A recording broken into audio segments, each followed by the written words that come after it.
Jeff Suppan won his only postseason start this year. In fact, he finished off the Dodgers in Game 4 during the division series and threw extremely well. Tony La Russa called him a pitch maker. He will invent things out there on the mound from time to time. Down the left field line. It bangs off the facing and foul ground, and they're going to hold Biggio to a single. So a bad break right there for Biggio and the Astros. Now the amazing Carlos Beltran. He looks at a strike. Beltran, as Bob mentioned a moment ago, is homered in the first inning in each of the first 2 games of this series. He has 6 postseason home runs, 3rd all-time by any player in a postseason, trailing only Barry Bonds and Troy Glaus in 2002. 1-1 on Beltran. He's already the Astros franchise postseason leader in home runs and RBIs. That was the outing Suppan had against the Dodgers. He allowed only 2 hits and 2 runs, the 16-game winner during the regular year, but did not pitch well against this Houston team. He started 5 games against him, went 1-4. That pitch was 66 miles an hour. Well, that's what we saw at the end of Game 2 against Beltran. After hitting the home run in the first inning, he walked 3 times and struck out on a steady diet of off-speed pitches. 3-1. Well, some of the fastballs that he's been hitting have been poorly located right in the middle of the plate and elevated a little bit. There's the scouting report, Bobby. You talked about it. He invents pitches out there. Matheny says sometimes 8 different pitches. He's got to be a master of location. He's done very well. But if he gets up in the strike zone, look out with those Astro bats. First 2 aboard.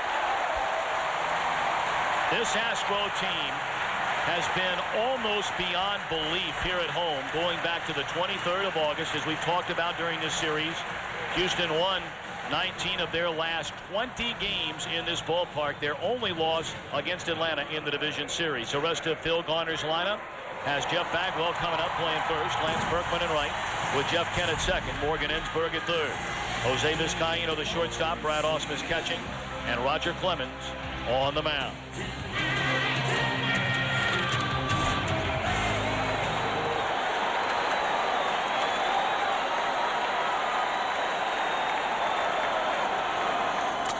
First pitch swinging, Bagwell fouls it back.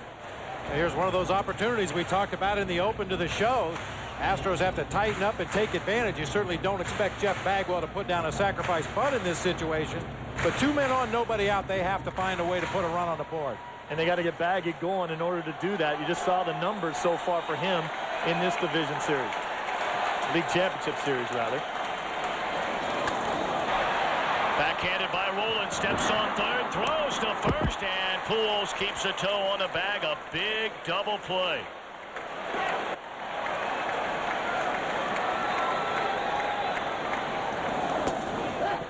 Lance Berkman looks at a strike.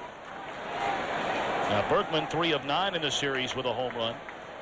Bob, you talked about missed opportunities. Steve, you talked about it in St. Louis. The Astros are hitting .125 in this series with runners in scoring position.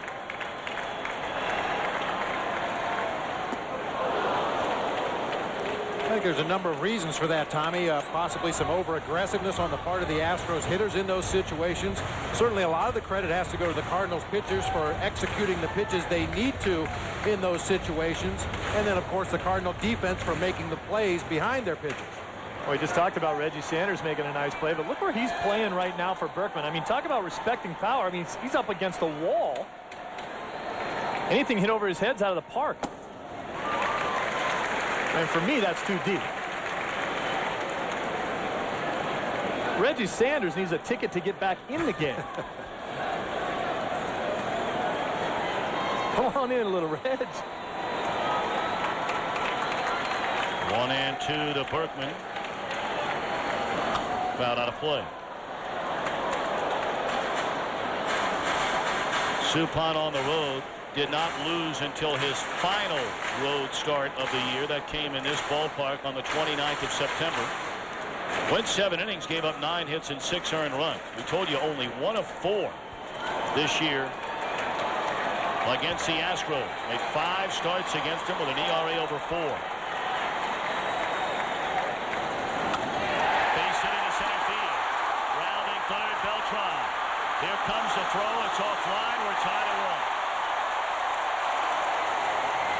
contrast with the St. Louis Cardinals in that same situation, they're hitting .545. Check swing and a foul ball by Jeff Kent. He's down a strike. Kent with a home run, 2 batted in this series.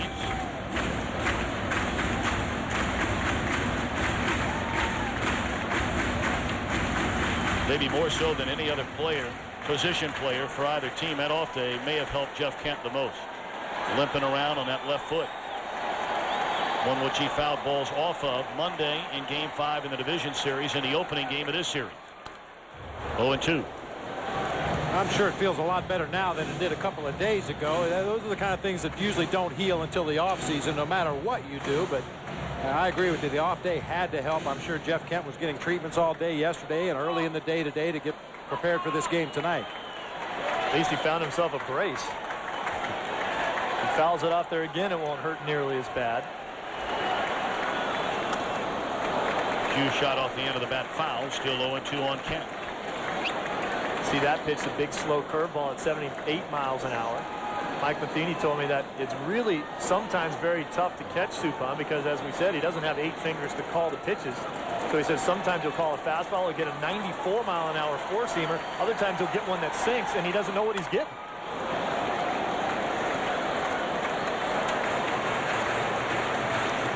Well, generally, a catcher doesn't really mind if a pitcher changes speeds on his own or throws a sinker instead of a four-seamer if there's nobody on base. But you really need to know what's coming with the runner out there at first base. A wild pitch pass ball gets away. Suddenly you got a runner in scoring position. Yeah, Matheny's got that figured out, doesn't he? He's made 1 error in the last 2 seasons. Fastball up and in. 1-2 to Kent. Kent during the regular year, 27 home runs, 107 runs batted in. Has more home runs by a second baseman than any other player in the history of the game.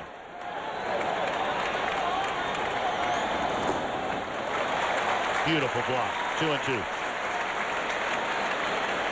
How about the only time the ball gets away from Mike Matheny is if it happens to hit on the side of his chest protector, hit him on the wrist or somewhere, but generally he keeps that ball right in front. I mean, not only does he block it, but he keeps it right in front of him where he can recover, get the ball, and hold that runner on his base.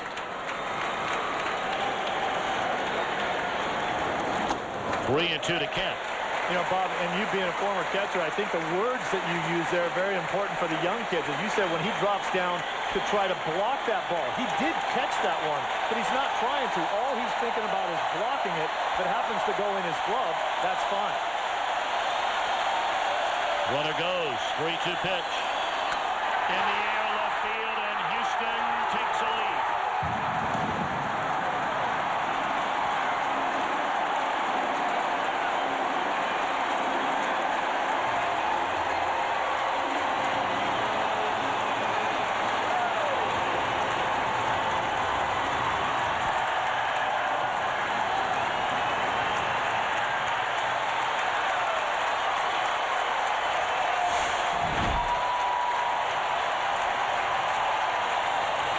If Suppan is down in the strike zone, he'll be fine. That's a belt-high fastball right down Broadway.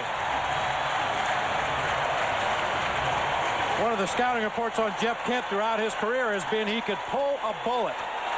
You throw this guy a fastball and don't hit your location, there's a pretty good chance it's going to end up out there in those cheap seats. 3-1. Houston in front. The inning continues from Morgan Ensberg. He looks at strike 1.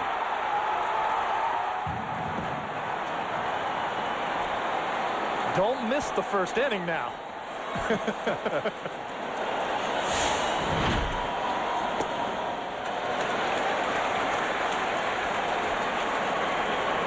Nine runs have been scored between the two teams in the first inning in this series. Like I said, don't be late if you have tickets for Game 4. 1-1. Popped up by Ensberg into left center field. Edmonds going to call off Sanders, and that is that. But the Astros answer with 1 and tack on 2 more. Kent, his second home run of the series.